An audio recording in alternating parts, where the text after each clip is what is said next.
નમસ્કાર દર્શક મિત્રો. હજુ થોડા સમય પહેલા જ આખા ગુજરાતમાં જેની ચર્ચાનો વાવંટોળ ઉપડ્યો હતો એ વિસાવદરની ચૂંટણી, અને એ વિસાવદરની ચૂંટણીના હીરો એટલે ગોપાલભાઈ ઇટાલિયા, જે હવે વિસાવદરના માનનીય ધારાસભ્ય શ્રી છે, તેઓ આજે આપણી સાથે છે. ગોપાલભાઈ, સ્વાગત છે આપનું. વધારે ફોર્માલિટીમાં નથી પડતો. હા, સ્પષ્ટ આવે છે. સહેજ વધારે ઝડપથી આવે તો સારું, જોરથી આવે તો સારું. બાકી તમારો અવાજ સ્પષ્ટ છે. તો ગોપાલભાઈ સાથેની આ વાર્તાલાપમાં ટેકનિકલ કારણોસર અમને 15 મિનિટ ગુમાવી છે, જે અમારે મેકઅપ કરવાની છે. ગોપાલભાઈનો પરિચય તો આખા ગુજરાતને છે, ટાઈપનો પરિચય નહીં આપીએ તો બહુ વાંધો નહીં આવે. સીધી જ વાત પર આવીએ ગોપાલભાઈ. આપે વિસાવદરમાં ખરેખર કમાલ કરી. આપ ચૂંટાઈ આવ્યા અને એક યુવા ધારાસભ્ય તરીકે ત્યારબાદ સતત કાર્યરત રહીને જે આપની છાપ ઊભી કરી છે.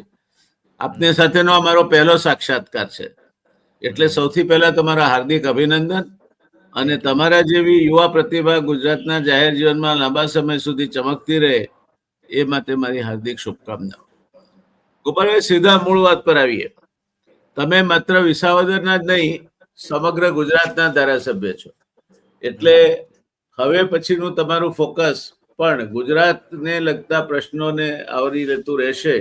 તો મને લાગે છે કે કુલ મિલા કે તમને તો તમારા ભવિષ્યના ઘડતર માટે ફાયદારૂપ થશે જ, પણ ગુજરાતને એક યુવા પ્રતિભા અને સજાગ પ્રતિભા મળી રહેશે. એટલે આપ માત્ર વિસાવદ પૂરતા સીમિત થઈ જાઓ એવું અમે નથી ઈચ્છતા, પણ એક આદર્શ લોકપ્રતિનિધિનું મોડેલ બની રહ્યા છો ને એ ચાલુ રાખશો એવી અપેક્ષા રાખીએ છીએ. આપે ચૂંટાઈ આવ્યા બાદ વિજયોત્સવને માત્ર વિસાવદર પૂરતો મર્યાદિત નહીં રાખતા એને લગભગ સમગ્ર સૌરાષ્ટ્રમાં અને પછી સુરતમાં વિસ્તાર્યો.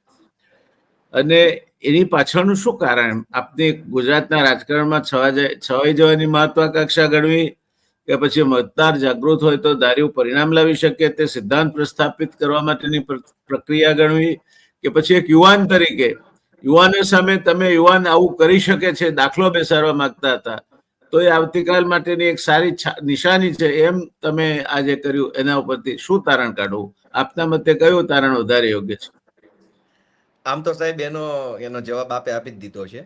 આ પ્રશ્ન પૂછતા પહેલા જે શુભેચ્છા પાઠવી એમાં તમે કીધું કે ભાઈ આખા ગુજરાતનું તમે નેતૃત્વ કરી શકો એવી શુભેચ્છા તમે આપી છે. તો એ વિસાવદરની ચૂંટણી જે છે એ ગુજરાતના ઇતિહાસનો એક માઇલસ્ટોન કહી શકાય એવી ચૂંટણી રહી છે.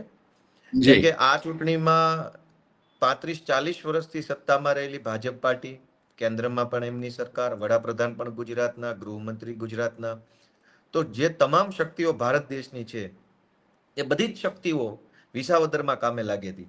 એની સામે મારી જેવો એક સામાન્ય સાધારણ ખેડૂત પરિવારમાંથી આવતો નાનો એવો બિન રાજકીય પૃષ્ઠભૂમિમાંથી આવતો જુવાન માણસ એક નવી પાર્ટીમાંથી ઊભો હતો. કોંગ્રેસ પાર્ટીનો ઉમેદવાર હોત તો અલગ મુદ્દો છે, કોઈ પણ વ્યક્તિ. હું તો હાવ નવી પાર્ટીનો ઉમેદવાર હતો. તો અવડી મોટી ચૂંટણી થઈ, એ ચૂંટણીમાં કેવી રીતે રણનીતિ રહી, ભાજપે શું શું કામ કર્યું, એની અંદર ન કરવાના કેટલા કામો કર્યા, અમે કરવાના કેટલા કામો કર્યા, ત્યાંના સ્થાનિક મતદારો અને ખેડૂતોએ એનું મનોબળ કેવું છે, એમનો આત્મવિશ્વાસ કેવો છે, એ રાજકીય રીતે કેવા પરિપક્વ છે, અને જનતા જો જાગે, સજાગ થઈને મતદાન કરે તો કેવું પરિણામ આવી શકે, એ બધી વાતની ગુજરાતની જનતાને માહિતી મળે તો ગુજરાતની જનતાની અંદર આત્મવિશ્વાસ વધે. ગુજરાતમાં સાહેબ વર્ષોથી ગુજરાતમાં ભાજપે લોકોને એવું માનવા માટે પ્રેરિત કરી દીધા છે કે ભાજપને કોઈ હરાવી શકે એમ નથી, કેમ કે એની પાસે બધું જ છે.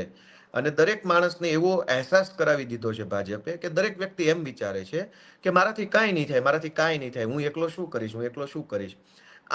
આવી માન્યતા સાથે હજારો લોકો પીડાય છે, રીબાય છે, પણ કશું કરવાની એમની પાસે મોટિવેશન નથી કે કોઈ એવો કોઈ આત્મવિશ્વાસ નથી.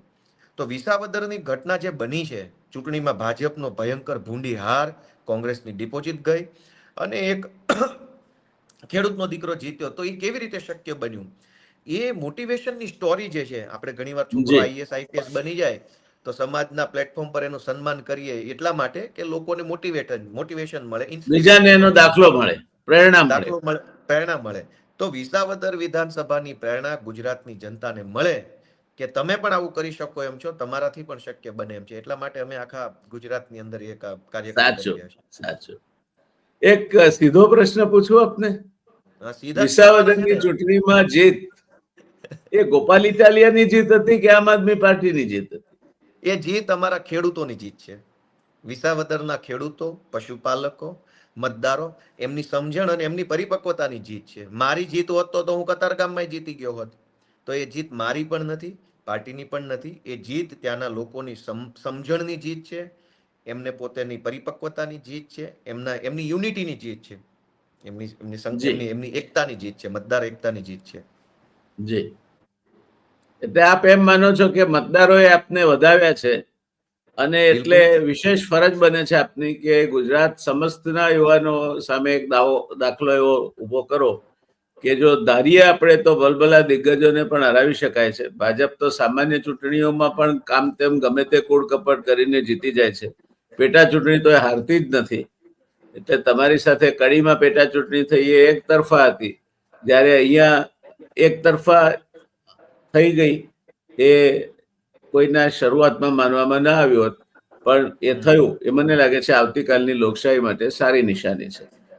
ગોપાલભાઈ, આપ વિસાવદરમાંથી જીત્યા છો ને. દરેક કોન્સ્ટિટ્યુઅન્સીને, દરેક મત વિસ્તારને એનો પોતાનો મિજાજ હોય છે. અને વિસાવદરનો મિજાજ જેમ અહીં અમદાવાદમાં ખાડિયા એટલે વિપક્ષ તરફી રહેતો વિસ્તાર અને આંદોલનોનો વિસ્તાર, એમ વિસાવદર એ વિપક્ષ તરફી રહેતો વિસ્તાર, સત્તાની સામે પડવાનું ગજુ ધરાવતો વિસ્તાર અને એક સમયે ગુજરાતના તત્કાલીન મુખ્યમંત્રી કેશુભાઈ પટેલને જેને ચૂંટીને મોકલ્યા હતા એવો બળુકો વિસ્તાર ગણાય. તો એ સીટ ઉપરથી આપ ચૂંટાઈને આવ્યા છો. શું કેવું છે આપને? નહીં, એટલે આ મારા માટે બહુ ગર્વની બાબત છે, ગૌરવ લેવાય એવી બાબત છે. હું રાજનીતિમાં આવ્યો છું, પાર્ટીમાં જોડાયો છું, તો વહેલો કે મોડો ગમે ત્યારે જીવનમાં એક વખત ધારાસભ્ય તો બની જતો. ગુજરાતના કોઈ પણ વિસ્તારમાંથી, ક્યાંક ભાવનગરથી કે સુરતથી કે અહીંથી ત્યાંથી. પણ જી વિસાવદરનો ધારાસભ્ય બનવું એ આખી અલગ અલગ બાબત થઈ ગઈ. એ ગૌરવ લેવાની બાબત છે. કેમ કે વિસાવદર જે છે એને ભૂતકાળમાં કોંગ્રેસની સરકારને હટાવી અને ભાજપની પહેલી વખત પૂર્ણ બહુમતની સરકાર બનાવવાનું નેતૃત્વ કર્યું હતું. અને કેશુભાઈ પટેલ મુખ્યમંત્રી બન્યા હતા, વિસાવદરના ધારાસભ્ય. જે સીટ ઉપરથી મુખ્યમંત્રી ધારાસભ્ય રહી ચૂક્યા હોય બે વખત, એવી સીટનો ધારાસભ્ય જીવનમાં પહેલી વખત હું બન્યો. તો આ બધી જ બાબતો બહુ ઐતિહાસિક છે. હું મારા જીવનનો પહેલી વખતનો ધારાસભ્ય છું, એ પણ ઐતિહાસિક છે. આ સીટ ઉપરથી મુખ્યમંત્રી રહી ચૂક્યા છે, એ પણ ઐતિહાસિક છે. અચ્છા, મુખ્યમંત્રી તો ભૂપેન્દ્રભાઈ રહી ચૂક્યા છે, પણ એ પહેલી વખતની સરકારમાં નથી, એ તો 5મી વખતની સરકારમાં મુખ્યમંત્રી છે. તો પહેલી વખતની સરકાર બને, વિપક્ષ આખું પહેલી વાર સરકારમાં આવે અને મુખ્યમંત્રી બને એવી સીટમાંથી તો અલગ અલગ અનેક ઐતિહાસિક બાબતો આ સીટ સાથે જોડાયેલી છે. અને વિશેષમાં સૌથી ગર્વ લેવા જેવી બાબત એ છે કે આ ખેડૂતોની સીટ છે. હું શહેરમાંથી કદાચ ભવિષ્યમાં કે ભૂતકાળમાં જીત્યો હોત અર્બન વોટર્સના આધારે, પણ ગુજરાત છે, દેશ છે, ખેતી પ્રધાન છે.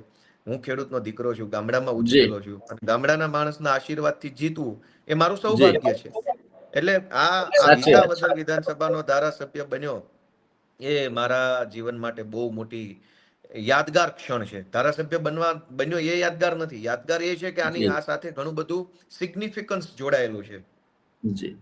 આ પાશ્ચાત્ય ભૂમિકામાં વિસાવદરથી આપ ચૂંટાયા, એને આપ પડકાર ગણો છો કે સદભાગ્ય ગણો છો?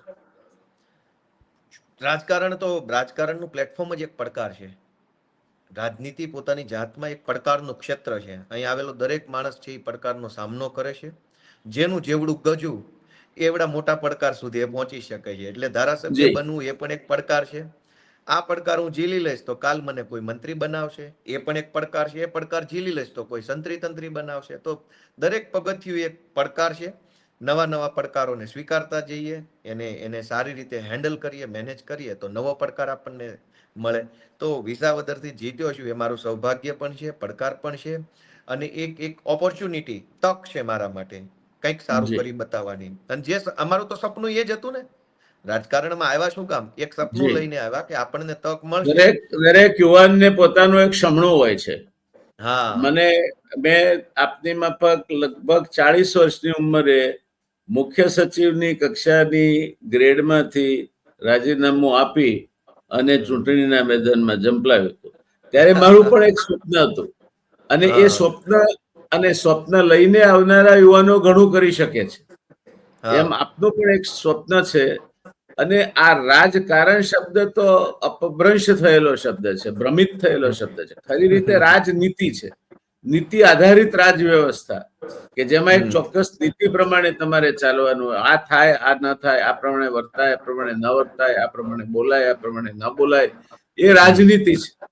જ્યારે રાજકારણ એ કારણ સાથેની, મારું કારણ શું છે, મારું શું અને મારે શું, એ સાથેની રાજ વ્યવસ્થા છે. એટલે ભવિષ્યમાં આપ એક રાજનીતિજ્ઞ બની રહો એવી મારી અપેક્ષા અને શુભેચ્છા બંને છે. મારે ધન્યવાદ. એક થેન્ક પ્રશ્ન યુ. પૂછવો હતો આપને. એક રાજીવ શાહ કરીને સિનિયર પત્રકાર છે, ટાઈમ્સ ઓફ ઇન્ડિયાના એક જમાનામાં એ રશિયામાં પ્રતિનિધિ હતા, અને ત્યાર પછી અહીંયા ગાંધીનગરના બ્યુરો ચીફ તરીકે ઘણો લાંબો સમય રહ્યા. એમણે આપના વિશે એક બ્લોગ લખ્યો છે, વાંચ્યો છે આપે? ના, ક્યારે? હમણાં રિસેન્ટલી કે અગાઉ? હા, 2 દિવસ પહેલા લખ્યો છે.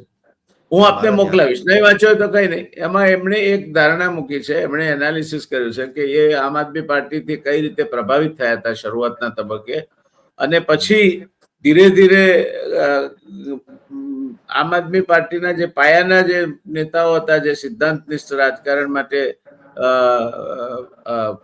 આ પાર્ટીને અપનાવીને તે ધીરે ધીરે જતા રહ્યા. એમાંથી 2, જિગ્નેશ મેવાણી અને કનુભાઈ કલસરિયા, 2 જણા પાછા રાજનીતિમાં બીજી પાર્ટીઓ થકી ચાલુ રહ્યા, પણ બાકીના બધા તો રાજનીતિને પણ છોડી ગયા. તો આમ આદમી પાર્ટીની આ પરિસ્થિતિ આજે દેશમાં પણ છે. દિલ્હીમાં લગભગ આમ આદમી પાર્ટી ને સાફ કરી ભારતીય જનતા પાર્ટી આ ચૂંટણીમાં. પંજાબમાં આમ આદમી પાર્ટી છે. તો ગુજરાતમાં આમ આદમી પાર્ટીને કેમ પસંદ કરી આપ? ગુજરાતમાં આમ આદમી પાર્ટીનું શું ભવિષ્ય જુઓ છો? સાહેબ, ભવિષ્ય તો આપણે બનાવવાનું હોય છે. પાર્ટીનું પોતાનું ભવિષ્ય અલગ હોય ને મારું પોતાનું ભવિષ્ય અલગ હોય એવું શક્ય નથી. ભવિષ્યની તો આપણે એક કલ્પના કરવાની હોય છે, એક સપનું જોવાનું હોય છે, અને એ ભવિષ્યને સાકાર કરવા માટે સંઘર્ષ કરવાનો હોય છે. હું રાજનીતિમાં ન હોઉં તો પણ ભવિષ્યની ચિંતા તો દરેક માણસને હોવાની જ. તો રાજનીતિમાં આપ કાયમ માટે રહેશો ગોપાલભાઈ. એક વસ્તુ સમજી લો, હું હંમેશા કહું છું કે હું ચૂંટાયેલો પ્રતિનિધિ હોઉં કે ના હોઉં, જાહેર જીવનમાં છું ને છું જ્યાર સુધી હું બોલી શકું છું, કામ કરી શકું છું, વિચારી શકું છું. એટલે હવે આપના કક્ષાનો વ્યક્તિ અથવા વ્યક્તિત્વ એ કાયમી ધોરણે જાહેર જીવનનો માણસ તો રહેશ અને રહેશે જ, એવી આપ સ્પષ્ટતા મનમાં રાખો. ના ના, એટલે એ સ્પષ્ટતા છે જ, સ્પષ્ટતા જ છે. આમાં જ રહેવાનું છે, આ જ કામ કરવાનું છે. સમજીને વિચારીને લીધેલો નિર્ણય છે આજથી 10 વર્ષ પહેલા, તો છોડી થોડું જી દેવાનું છે. પણ મારો જવાબ એ હતો કે પાર્ટીનું ભવિષ્ય અને ગોપાલ ઇટાલિયાનું ભવિષ્ય બે અલગ અલગ બાબત નથી. ગોપાલનું જે ભવિષ્ય છે એ જ પાર્ટીનું છે, અને પાર્ટીનું છે એ જ ગોપાલનું છે. એટલે પાર્ટી પોતાની જાતમાં કોઈ જીવંત એકમ નથી. જીવંત વ્યક્તિ હું પોતે છું. મારો સંઘર્ષ, મારી સમજણ અને મારી ધીરજ જે છે એનાથી જ નક્કી થશે કે પાર્ટીનું શું ભવિષ્ય છે. અને એવી રીતે દરેક કાર્યકર્તાની કોમન સમજણ, કોમન ધગશ અને કોમન ધીરજથી તો પાર્ટીનું ભવિષ્ય નક્કી થશે. જોકે રાજનીતિમાં મારી સમજણ બહુ, મારી ઉંમર કે અનુભવ એવડો મોટો નથી કે હું બહુ મોટી ફિલોસોફી કરું, પણ કોઈ પાર્ટી ના, એ આપનો અનુભવ નથી, એ એક એડવાન્ટેજ પણ છે, કારણ કે કોરા કેનવાસ પર જે ચિત્ર દોરો તે વધુ સારું દોરાય છે. એટલે ઘણી વખત એવું થાય છે કે દિલ્હીમાં એમસીડીની ચૂંટણી આમ આદમી પાર્ટી હારી જાય એટલે ભવિષ્યને લઈને ચર્ચા થવા લાગે. દિલ્હીમાં આમ આદમી પાર્ટીની સરકાર નો આવે 3rd ટાઈમ 4th ટાઈમ એટલે ભવિષ્યની ચર્ચા થવા લાગે. ગુજરાતમાં આમ આદમી પાર્ટી 2022માં ધારી સફળતા ન મેળવી શકે એટલે ભવિષ્યની ચર્ચા થવા લાગે. તો કોઈ પણ પાર્ટીનું ભવિષ્ય 1, 2 કે 5 ચૂંટણી ઉપર ડિપેન્ડ કરતું હોતું સાચી નથી. વાત છે, સાચી વાત છે. પાર્ટીની એક લોંગ ટર્મ થોટ પ્રોસેસ ઉપર એ ડિપેન્ડ વાત કરે સાવ છે. સાચી છે આપની, અને તર્ક હા, પણ સાચો છે. એક સમયે એટલે ભારતીય જનતા પાર્ટીના માત્ર 2 જ સાંસદો હતા. એમાંના હા, એક આપણા ડોક્ટર A.K. પટેલ સાહેબ ગુજરાતમાંથી ચૂંટાયા હતા અને એક હૈદરાબાદમાંથી ચૂંટાયા હતા. હમણાં એટલે થોડા એ વાત સાથે હું સંમત છું કે લાંબા ગાળાનું રાજનીતિ છે, એમાં લાંબા ગાળાની પ્રતિબદ્ધતા જોઈએ. પણ માની લો એક હાઇપોથેટિકલ કેસ તરીકે કે કાલે ઉઠીને આમ આદમી પાર્ટી કોઈ સાથે મર્જ થાય, અથવા આમ આદમી પાર્ટીમાં તમને લાગે કે હવે કોઈ રાજકીય ભવિષ્ય અથવા તો રાજકીય પ્રાણવાયુ રહ્યો નથી, તો શું ગોપાલ ઇટાલિયા બીજી કોઈ પક્ષમાં પણ રાજનીતિ માટે જવાનું પસંદ કરશે? એવા દિવસો નહીં આવે, એવા દિવસો આવવા નહીં દઈએ. આપણે આશા આપણે રાખીએ નહીં આવે, પણ રાજનીતિમાં બધા જ નહીં, વિકલ્પો ખુલ્લા હોય છે. રાજનીતિમાં બધું જ ખુલ્લું હોય છે. હું એનું એક બીજી વાત, હાઇપોથેટિકલ નહીં, હું તો રિયલ વાત કહું. આજથી લગભગ 20, 25 કે 30 દિવસ પહેલા ભૂપેન્દ્રસિંહ ચુડાસમાના ફેસબુક ઉપર મેં એક પોસ્ટ વાંચી હતી કે હમણાં એ જૂના જનસંઘ વખતના નેતાઓના ઘરે જઈને શુભેચ્છા મુલાકાત કરે છે.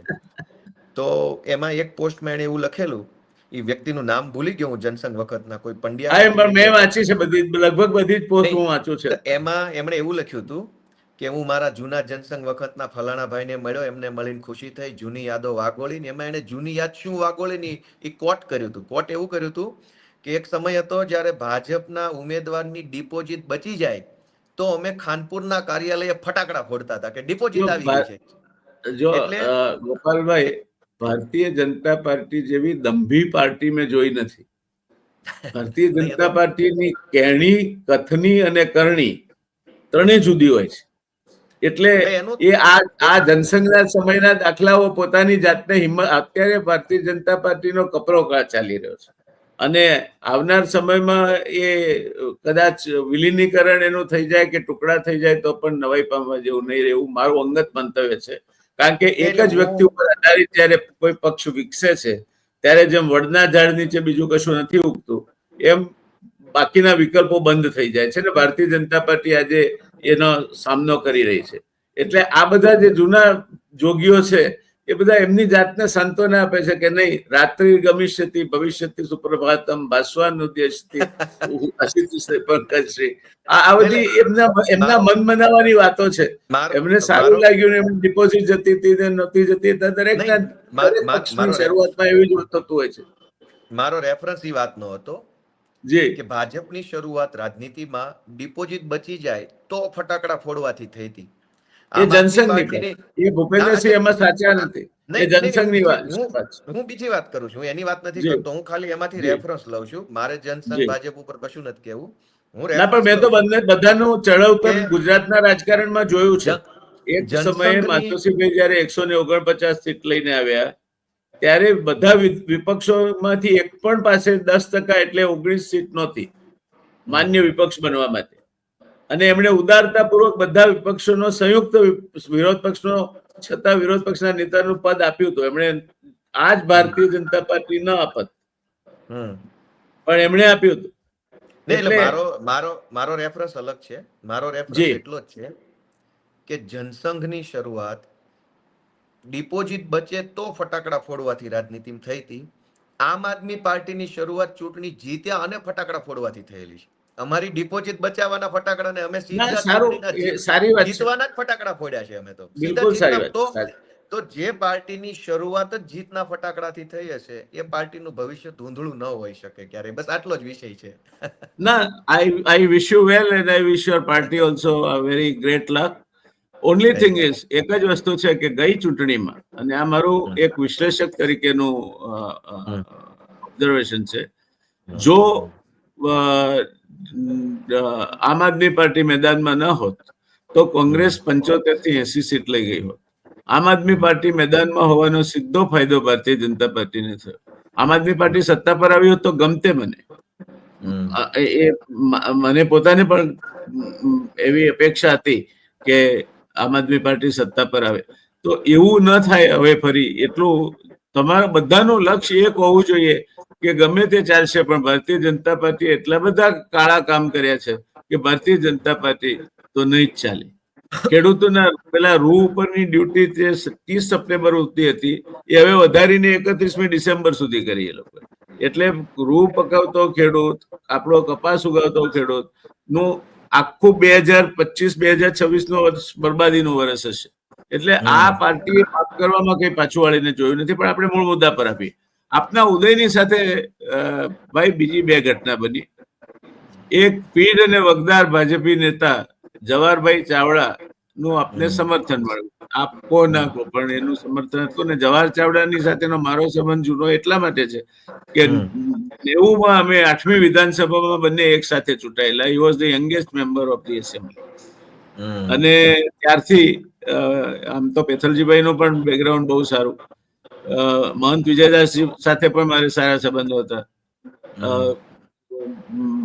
આપણે રાજકોટમાં અત્યારે જે સ્થાયી થાય છે એ વેજાભાઈ રાવળિયા અથવા વેજાભાઈ કામળિયા જે કુતિયાણાથી ચૂંટાયા હતા એમની સાથે પણ મારે સારા સંબંધો, આજે પણ ઘર જેવા સંબંધો છે. તો એ જવાહરભાઈ નું આપને સમર્થન મળ્યું ને સાથે સાથે કરસનદાસજી ભાદરકાએ આરોગ્યના કારણોસર રાજીનામું આપ્યું. આ બંને ઘટનાઓને આપ કઈ રીતે જુઓ છો? એમાં બંને ઘટના અલગ અલગ છે. જવાહરભાઈ તરફથી સમર્થન મળ્યું એ બાબત સોશિયલ મીડિયાના ચોરા ઉપર ચાલે છે. વાસ્તવિકતા એ છે કે જવાહરભાઈ ચાવડાને પોતાના નેતા તરીકે જે લોકો માને છે એમણે ચોક્કસ મને મદદ કરી છે, એમાં કોઈ ના પાડવાનો પ્રશ્ન નથી. અને રાજીનામાની ઘટના તો રાજનીતિમાં કઈ આમ આદમી પાર્ટીમાં પહેલીવાર બની છે એવું કઈ છે નહીં. દરેકના વ્યક્તિ ના, એ તો બનતી રહે છે. આમ તો બંને એક જ કોમના વગદાર નેતા છે. વગદાર જવાહરભાઈ વગદાર ગણી શકાય. બાકી તો મારી જેવા સંઘર્ષના માણસો છે. હું અમારી નાતનો વગદાર માણસ નથી. ધારાસભ્ય હોવું અલગ વાત છે, પાર્ટીનો હોદ્દો હોવો અલગ વાત છે. આપ વધારે પડતા નમ્ર બનો છો એવું નથી લાગતું? ના, નમ્રતા જીવનમાં જરૂરી છે. વધારે પડતી કે ઓછી નમ્રતા કરોડરજ્જુ પણ જરૂરી છે. કરોડરજ્જુ જ્યાં બતાવવાની હોય ત્યાં કરોડરજ્જુ બતાવીએ. નમ્રતાની જગ્યાએ નમ્રતા. તો એ તો કઈ જગ્યાએ બેઠા. નેક્સ્ટ પ્રશ્ન. હમણાં મને આનંદ થાય એવી ઘટના હતી. મેં તમને ખોલે આપ કહ્યું છે કે હું તમારી એક યુવા પ્રતિભા તરીકે આવતીકાલની એક આશાસ્પદ ગુજરાતની નેતાગીરી તરીકેના ઉદયને આવકારું છું અને હું તમારો પ્રશંસક છું. ત્યાં સુધી હું તો બહુ તળને પડ કહેવા વાળો માણસ છું. મને નહીં ગમતું હોય તો મોઢે કહેવાની મારામાં હિંમત છે. અને બલબલા ચમરબંધીને મેં મોઢે કહ્યું છે કે ના, you are not right, you are wrong. પણ એક સારી ઘટના છે અને આવકારીએ અને એમાંથી સારું થાય તેને આપણે આગળ વધારીએ. સરદાર ભવનનો જે પ્રસંગ બન્યો એના કેટલાક ફૂટેજ જોયા મેં. એમાં જે રીતે ભાજપના બધા દિગ્ગજ નેતાઓને ની હાજરી ત્યાં હતી અને છતાં જે રીતે સમાજે તમને પ્રેમ આપ્યો, જે રીતે the way you were received by the president of that society, the way you were received by other prominent Patidar leaders, આટલો બધો પ્રેમ કેમ કરે છે લોકો તમને? તમને કઈ નજર લાગશે એવું નથી લાગતું? ના, એમાં નજર શું લાગે? નજર તો કાળા કામ કરે એને લાગવી જોઈએ.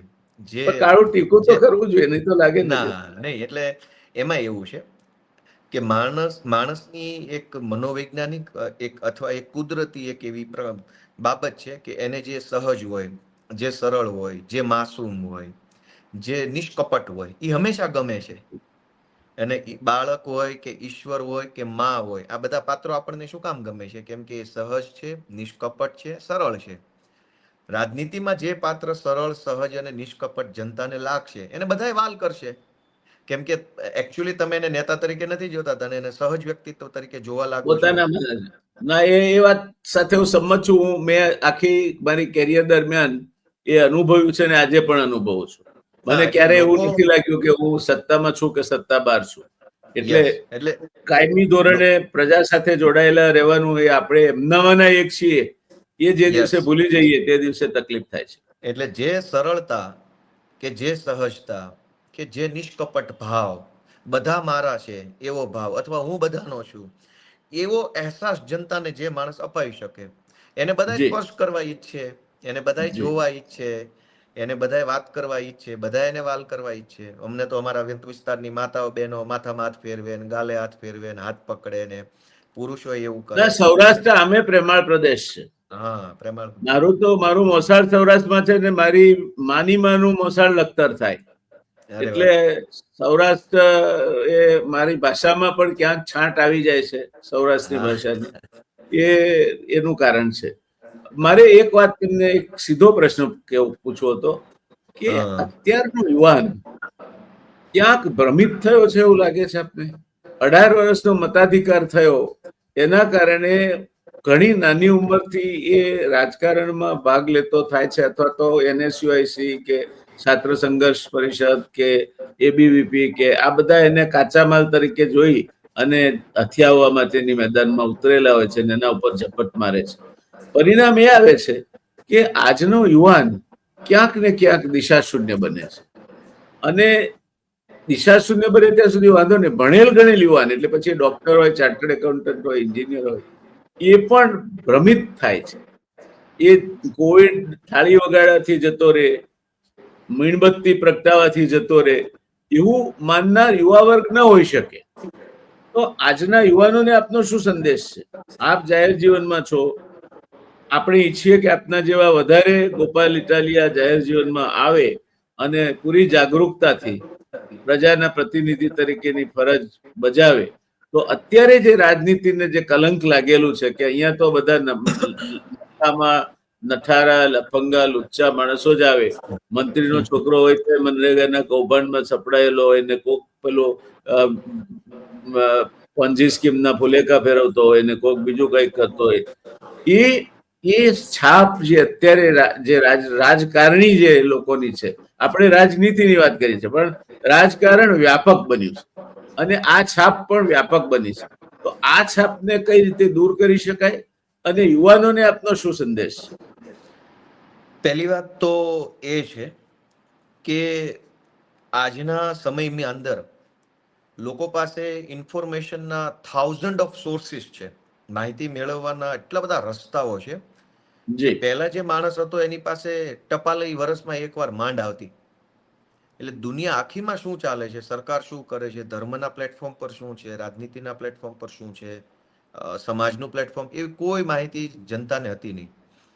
આજકાલ દુનિયા છે એ ગોળ મતલબ એક સિંગ્યુલર થઈ ગઈ છે. એક જ જગ્યાએ બધા માણસો પોતાની જાતને જોઈ શકે છે. એ એડવાન્ટેજ છે એટલો જ ડિસએડવાન્ટેજ છે કે તમારી પાસે જથ્થાબંધ માહિતી હોય ત્યારે તમારે એ નક્કી કરવું મુશ્કેલ બની જાય કે આમાં સાચું શું ખોટું શું. અને ત્યારે તમને એક અનુભવની જરૂર પડે, યા તો એક ગાઈડન્સની જરૂર પડે, યા તો તમને એક ડિસ્ક્રિપ્શનની જરૂર પડે, વિવેક બુદ્ધિની જરૂર પડે કે ભાઈ મારી પાસે ગોપાલ ઇટાલિયા સારો છે કે ખરાબ એના 10 વિડીયો છે. ફલાણી ચેનલ ઉપર એને સારો કહે છે, બીજી ચેનલ ઉપર ખરાબ કહે છે, ત્રીજી ચેનલ ઉપર આવો કહે છે. તો હવે ગોપાલ ખરેખર સારો છે કે ખરેખર ખરાબ છે એ નક્કી કરવા માટે મારે મારો પોતાની વિવેક બુદ્ધિની જરૂર પડશે, અથવા મારું પોતાનું વાંચન જોઈશે. નહીતર તો પછી 10 માંથી 7 વિડીયો જે બાજુ હશે હું એ બાજુ ખેંચાઈ જઈશ. જી તો અ, અત્યારે યુવાનો માટે આમ સંદેશ તો શું આપવાનો હોય? બધા ડાયા છે, બધા ના, સમજદાર હું છે. સ્પેસિફિક તમારા વ્યૂઝ જાણવા માંગુ છું કારણ કે હા. મારું એ એક નિરાશા છે. આજનો યુવાન દિશાહીન બન્યો છે. હું તમને હમ. જાણીને નવાઈ લાગશે, આજે પણ વર્ષે 5000 યુવાનો સાથે સીધી વાત કરું છું. અને બરાબર છે. ગાંધી વિચાર આજના સમયમાં કેટલો પ્રસ્તુત કે અપ્રસ્તુત છે એ એટલે બાબતમાં મેં હું એક પુસ્તિકા હું બનાવી છે, ગાંધી એની વિચાર ચર્ચા. ઉપર જ આવ હું ગાંધી જી વિચાર ઉપર જ આવતો હતો. ગાંધી જી વિચારનું ભાઈ ગાંધી વિચાર અને આપણા રામાયણ મહાભારતના રેફરન્સ વગર ભારત દેશની કોઈ પણ વાત અધૂરી રહેશે. આપણો મૂળ જી રેફરન્સ જ ગાંધીનું દર્શન છે અને મહાભારતનું દર્શન, રામાયણનું દર્શન છે. આજનો યુવાન કે આજના સમાજમાં કશું ખરાબ થયું છે અથવા કંઈક અયોગ્ય દિશામાં કંઈ ચાલી રહ્યું છે એવું જો આપણે માનતા હોઈએ તો એનો અર્થ એવો થયો કે શેર બજારમાં શોર્ટ સર્કિટ આવે છે. કેટલાક લોકો શોર્ટ સર્કિટ લગાવી દે કે શોર્ટ સેલ ફટાફટ કરે નફો છે. મળે. હા. તો સમાજ આખાની અંદર જો એવી ભાવના પ્રવર્તી ગઈ હોય કે જલ્દી મળે ને જે મળે એ લઈ લેવાનું છે, બાકી બહુ લાંબુ વિચારવું નથી, સમાજનો જો આ સર્વસામાન્ય વિચાર બની ચૂક્યો હોય, સમાજે એને સર્વ સ્વીકૃત કરી લીધો હોય, તો ગાંધીએ જેમ ભારતની ચેતના જગાડવાનું કામ કર્યું કે ગાંધીએ પહેલા એમ ન કીધું કે જાઓ અંગ્રેજો અહીંથી ભાગી જાઓ, નીકળો, અમારા બાપનો દેશ છે, એમ નહીં. પહેલા દેશવાસીઓને કન્વિન્સ કરવા પડે કે ભાઈ શું થઈ રહ્યું છે, શું થવાનું છે, શું થશે તો શું થશે, શું નહીં થાય તો શું નુકસાન છે. અને એના માટે ગાંધીએ બોલીને નહીં, પોતાના વર્તનથી, પોતાના વ્યવહારથી લોકોના જીવનમાં વાત ઉતારવી પડે. તો આજના સમાજ કે આજના યુવાનની અંદર આપણને કોઈ ખામી દેખાય છે તો હવે બધા જ નેતાઓ, સામાજિક કે રાજકીય નેતાઓએ ભાષણ દઈને સુધારવાનો જે પ્રયત્ન છે એ ક્યારેય અસર કરવાનો નથી. નેતા બધા જ પોતાનું વાણી વર્તન અને વ્યવહારની અંદર કોઈ વાત ઉતારે અને સામે સાંભળનાર વ્યક્તિને બોલનારનું વર્તન ને બોલનારના શબ્દોમાં તાલમેલ જો દેખાઈ આવે તો તરત જ તે સામેવાળો વ્યક્તિ કન્વિન્સ થઈ જાય. આપણે મેં ઘણી વખત મારા સામાજિક પ્લેટફોર્મ પરથી હું જ્યારે વક્તવ્ય આપતો હોઉં છું ત્યારે હું કોઈ મોટિવેશનલ ને ઇન્સ્પિરેશનલ વાત કરવાના બદલે જનતાની એ વાત બાબતે હું ધ્યાન દોરું છું કે જેના હાથમાં માઇક આપે ને એ માણસ વ્યસન મુક્તિ ને શિક્ષણ ને એવી બધી મોટી મોટી વાતો કરે છે. એકચ્યુઅલી આપણે જોઈએ તો આજથી 40 વર્ષ પહેલા વ્યસનો સમાજમાં કેટલા હતા અને આજે કેટલા છે. 40 વર્ષ પહેલા વ્યસન મુક્તિના ભાષણો કેટલા થતા હતા અને આજે કેટલા થાય છે. વ્યસન મુક્તિના ભાષણો વધ્યા એમ વ્યસનો વધ્યા, એનો અર્થ એવો થયો ભાષણમાં ભાષણ આપનારના જીવનમાં તાલમેલ નહીં હોય એટલે ભાષણ સાંભળનારાના જીવન ઉપર કોઈ અસર પડી નથી. તો આજના યુવાનો કે આજના સમાજની અંદર કોઈ ખામી ખરાબી દેખાતી હોય તો એને સુધારવા માટેનો એક જ રસ્તો છે કે સુધારવા માંગતા લોકોએ પોતાના વ્યવહારમાં સુધારો લાવવો. ગોપાલ જેમ જીવે છે, ગોપાલ જેમ ફરે છે, ગોપાલ જેમ અનુકરણ કરે છે, અનુસરણ કરે છે જેમ, એવું અનુકરણ જનતા કરશે. એટલે આજે તકલીફ યુવાનોને કઈ કહેવાની જરૂર નથી મારી દ્રષ્ટિએ, કે સમાજને કઈ કહેવાની જરૂર નથી. સમાજનો પ્રવાહ નક્કી કરતા સામાજિક રાજકીય નેતાઓ છે ને ઠપકો એને આપવા જેવો છે કે તમારા શબ્દોમાં તમારા વર્તનમાં છે ને એ 500 ફૂટ વિવેક જાળવો. હા, તો તમારા શબ્દો અને તમારા વર્તનની અંદર વિરોધાભાસ, કોન્ટ્રાડિક્શન 10% હશે તો સમાજ સુખી થઈ જાય, પણ તમારામાં 100% કોન્ટ્રાડિક્શન છે. છતાંય તે દરેક લોકો એવો આગ્રહ રાખે છે કે હું સમાજને જ્ઞાન આપી દઉં, હું સમાજને જ્ઞાન આપી દઉં. કોઈ ટીવીમાં બેસીને, કોઈ સમાજના મંચ ઉપરથી, કોઈ રાજનીતિના મંચમાં, કોઈ સરકારના હોદ્દા લઈને, કોઈ ચેરમેન બનીને બધાને એવું લાગે છે કે સમાજમાં ખામી છે, સમાજ ખરાબ થઈ ગયો છે, હું એક જ ડાયો છું. તો ભાઈ તમે ડાયા માણસ છો તો તમારું વર્તન અને તમારા શબ્દોમાં મેચિંગ નથી. એટલે તમારી વાત, હા, તો હકીકતમાં મને ઘણી વખત આ પ્રશ્ન પૂછવામાં આવ્યો, ભાઈ યુવાનોને શું તમારે કેવું છે? મારું એમ કેવું છે કે યુવાનોને હમણાં કઈ નથી કેવું. યુવાનોને ભાષણ આપનારા જેટલા લોકો છે ને એ બધાને કંઈક 2 શબ્દો કહેવાની જરૂર છે કે ભાઈ તમે, અને એક બીજી સમસ્યા એ છે કેમ કે સમાજ જે છે, સમાજ છે એ સમાજના નેતાઓનું પ્રતિબિંબ છે. સમાજના નેતાઓ કોણ છે? ધાર્મિક વ્યક્તિઓ, રાજકીય વ્યક્તિઓ અને સામાજિક વ્યક્તિઓ છે એ સમાજને પ્રતિબિંબિત કરે છે. આમને સામને પ્રતિબિંબ છે બંને. માનો કે નેતા ખરાબ છે તો સમાજ એવો છે, સમાજ એવો છે તો નેતા એવો છે. એટલે એ વાઇસે વર્ષા વાત છે. પણ વાઇસે વર્ષાની અંદર બહોળા સમાજને જો આપણે સુધારવો હોય તો ડિપેન્ડ કરવું પડે નેતા ઉપર. આપણે એમ ન કહી શકીએ કે ભારત દેશ ખરાબ છે. આપણે એમ કહેવું જોઈએ કે ગાંધીએ દેશની અંદર કાંઈ જે લોકોની ચેતના પોઢી ગઈ હતી એને જગાડવાનું કામ કર્યું. તો હંમેશા આપણે સારા કે ખરાબ માટે ગાંધીને સેન્ટર પોઈન્ટમાં રાખવા પડે. સમાજ સેન્ટર પોઈન્ટમાં છે પણ એ વ્યાપક રીતે. તો જે વ્યાપક રીતે કઈ, ગોપાલભાઈ, ત્યાં આપણે સહેજ જુદા પડીએ છીએ. હું એવું માનું છું કે આ તાપી નદીમાંથી સોનાના વાસણથી પાણી લો, ચાંદીના વાસણથી પાણી લો, માટીના ગળાથી પાણી લો કે પતરાની ડોલથી પાણી લો, પાણી તાપીનું છે. એટલે નેતાઓ, અધિકારીઓ, બાકીની બધી વેપારી અને ઉદ્યોગપતિઓ બધા એ જ તાપીનું પાણી છે.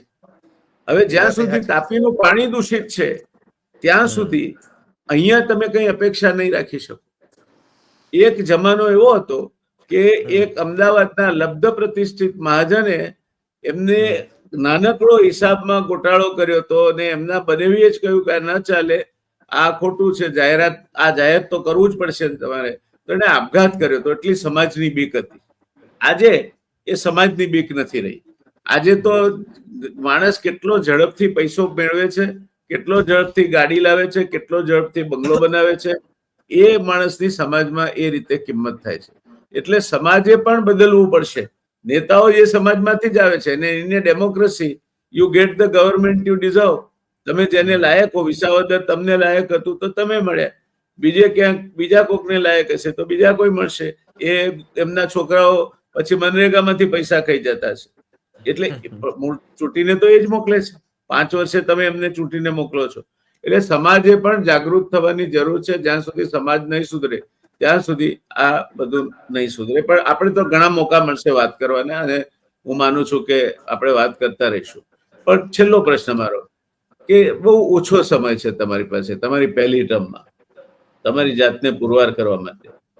તો એ ઓછા સમયનો મહત્તમ ઉપયોગ કઈ રીતે કરવા તારો છો? ઓછા સમયના મહત્તમ ઉપયોગ માટે મેં 2-3 લેવલના પ્રોગ્રામ્સ વિચાર્યા છે. એક કે તાલુકા અને ગ્રામ્ય કક્ષાના કોઈ પણ પ્રશ્નો છે, જે મોટાભાગે વહીવટી પ્રકારના પ્રશ્નો છે અથવા તો કાયદાની અજ્ઞાનતાના કારણે ઉદ્ભવેલા પ્રશ્નો છે. એ અજ્ઞાનતા સરકારી માણસની હોય કે જનતાની હોય. ગામડામાં સૌથી મોટો પ્રશ્ન તાલુકા કક્ષાનો હોય. તો એના માટે અમે અમારા ધારાસભ્યની ઓફિસે યુવાનોની ટીમ બનાવી છે અને બની રહી છે, ધીમે ધીમે મોટી થઈ રહી છે. માનો 5 યુવાનો હોય તો 50 કરવાની ટ્રાય ચાલુ છે, કે જેટલા પણ પ્રશ્નો સ્થાનિક કક્ષાએ વહીવટી પ્રકારના પ્રશ્નો આવે અથવા સરકારી પ્રક્રિયાના આવે, એ બધા જ પ્રશ્નોનો વ્યવસ્થિત નિકાલ થાય. ભલે 100માંથી 100 કામ નહીં થઈ શકે, પણ ના, નહીં 100માંથી 20 થાય. થાય, 20 થાય, એ 40 અપેક્ષા થાય. રાખવી પણ અનુચિત છે. એટલે પણ પહેલા તો 100માંથી 20-25 કામ પણ યોગ્ય રીતે થાય, અને જે નથી હા. થયા એને લોકોની, જો મારો પોતાનો અનુભવ એવો છે કે કોઈ લોકો તમે આકાશમાંથી તારા તોડીને લાવીને એમના પગમાં મૂકો એવું નથી ઈચ્છતા, પણ એમનું કામ ન થયું હોય તો કેમ નથી થયું એટલું તો સમજાવવાની તકલીફ લો. તમે સિન્સિયર પ્રયત્ન કર્યો છે એટલું તો એને લાગવું જોઈએ. એટલે એ પ્રયત્ન મારું, મેં તમને કીધું એમ 3 લેવલનો પ્રયત્ન મારા માઇન્ડથી હું અત્યારે કરી રહ્યો છું, કે ભાઈ સ્થાનિક કક્ષાએ જનપ્રતિનિધિ તરીકે સ્થાનિક પ્રશ્નોને યોગ્ય પ્લેટફોર્મ મળે, પ્રશ્ન રજૂ કરવાનું અને પ્રશ્નને રિઝોલ્વ કરવાનું. એ ચાલુ છે. અત્યારે હું મારી ઓફિસમાં બેસીને જ વાત કરું છું. ખૂબ લોકો આવે છે, મળે છે, નાના મોટા કાગળિયા લખીએ છીએ, લીગલ ગાઈડન્સ આપીએ છીએ, ઓનલાઈન ઓફલાઈન બધું જ કરીએ છીએ. એ પહેલી વાત થઈ. બીજી વાત કે મારા મત વિસ્તારમાંથી અથવા મારા જનસંપર્ક દરમિયાન હજારો લોકો મને મળે છે. અલગ અલગ પ્રકારની અનેક વાતો, રજૂઆતો, ચર્ચાઓ, ઘણું બધું મારા કાન સુધી અને ધ્યાનમાં આવે છે. તે પૈકી કેટલીક વાતોને હું મારા મનમાં ઉતારી લઉં છું, કેમ કે કહેનાર માણસે તો બને બહુ નોર્મલી અને ફ્લોમાં વાત કરેલી હોય. મારા માટે એ વાત, મને એવું લાગે કે આ તો બહુ મોટી વાત છે.